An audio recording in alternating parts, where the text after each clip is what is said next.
buenas.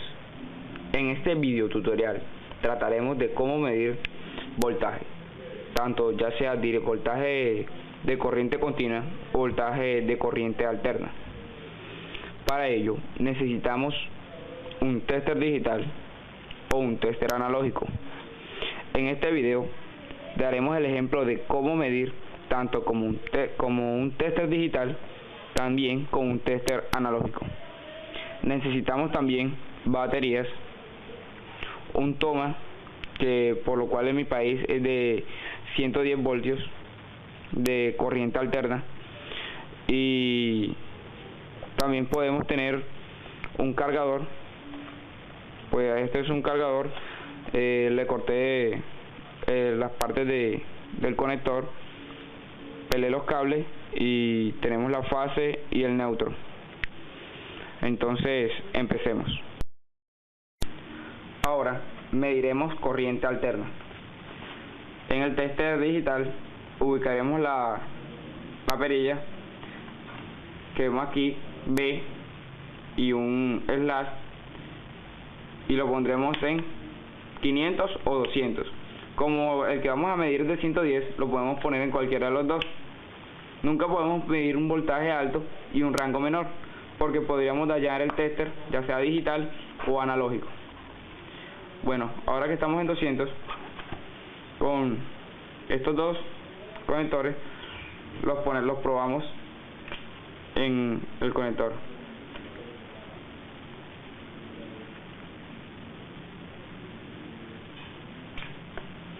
Según la conexión según la corriente dio 120.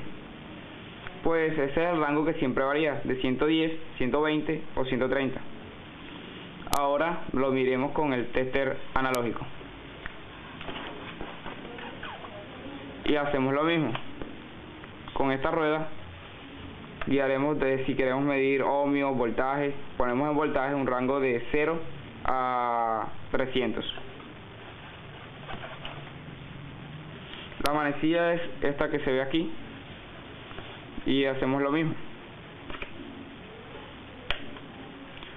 Vemos que la manecilla se movió, y les voy a decir, se movió a 100 y una rayita, que quiere decir 120. Es lo mismo que el digital.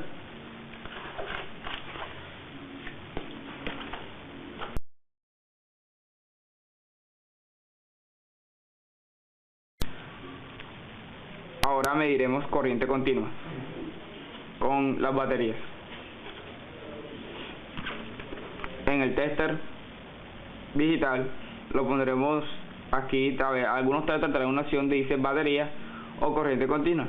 En cualquiera de los dos podemos ponerlo. Lo pondré en corriente de batería, en voltaje de 1.5 voltios o 9 voltios. Como estas baterías son de 9 voltios, lo he puesto en 9 voltios.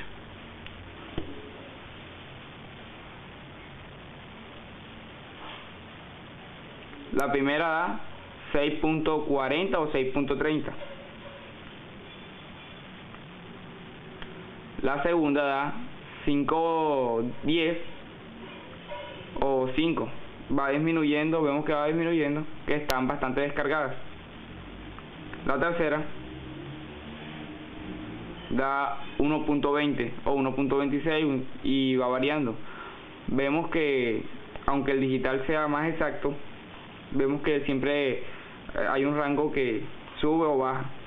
Vemos que estas baterías están bastante gastadas. Esta es corriente continua y voltaje de corriente continua, y vemos que están desgastadas, y así se mide la corriente continua.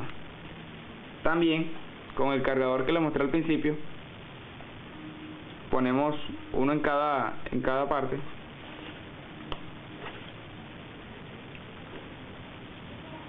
Vemos que el cargador da una corriente de 7 voltios de corriente normal, que es este conector de corriente alterna, pasa por esta tarjeta interna que tenemos aquí y la convierte en corriente continua de 7 voltios.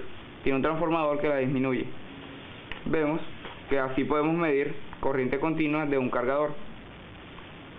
Para estar más seguros en lo que vamos a hacer, les recomendaríamos que utilicemos calzado que no sea calzado aislante, para evitarnos riesgos o chascos que podríamos evitar. También mediremos corriente continua con el tester. Como este tester tiene un rango de 0 a 150 o 0 a 300 o 0 a 600 voltios respectivamente, pues lo que va a marcar es mínimo, ya que estas baterías son de 9 voltios y como están descargadas solo tienen 1, 5 y 6 voltios. De todas maneras medimos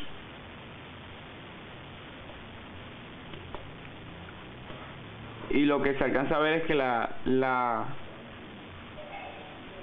aguja se mueve solo un poco, no se mueve mucho porque las baterías están descargadas y está en un rango demasiado alto. Pero si lo medimos con el cargador,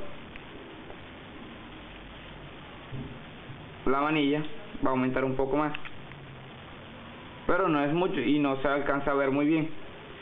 Pero si ustedes en casa lo tuvieran, pues alcanzarían a ver cuánto se mueve. Bueno, eso era todo y